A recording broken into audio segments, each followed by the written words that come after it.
വാഹനം വാങ്ങിയതിന്റെ പേരിൽ Dulquer സൽമാനും പൃഥ്വിരാജും customs raid നേരിട്ട വാർത്ത താൻ വായിച്ചിട്ടില്ല എന്ന് നടൻ ഷെയ്ൻ നിഗം.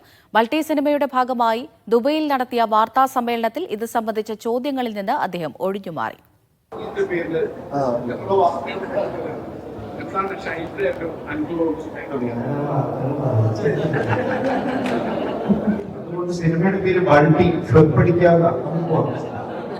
കബഡിയിൽ പിടികൊടുക്കാതെ ചാടിയൊഴിയുന്ന അടവിന്റെ പേരാണ് ബൾട്ടി.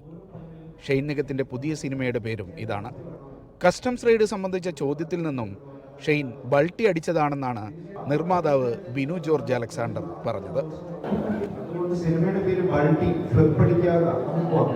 കഷ്ടപ്പാടിന്റെ കണക്ക് കേൾക്കാൻ ആർക്കും ഇഷ്ടമില്ലെങ്കിലും തന്റെ കഠിനാധ്വാനത്തിന്റെ ഫലമാണ് ബൾട്ടിക്ക് ലഭിച്ച സ്വീകാര്യതയെന്ന് ഷെയ്ൻ നിഗം പറഞ്ഞു.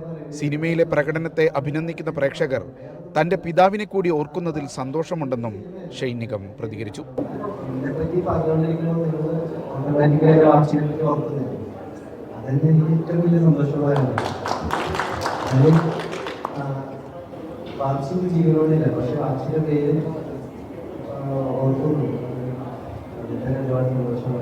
സിനിമയിൽ പ്രധാന കഥാപാത്രത്തെ അവതരിപ്പിക്കുന്ന ശന്തനു ഭാഗ്യരാജ്, നായിക പ്രീതി അസ്രാണി, നടി പൂർണിമ ഇന്ദ്രജിത്ത്, ഛായാഗ്രാഹകൻ അലക്സ് ജെ പുളിക്കൽ എന്നിവരും വാർത്താ സമ്മേളനത്തിൽ പങ്കെടുത്തു.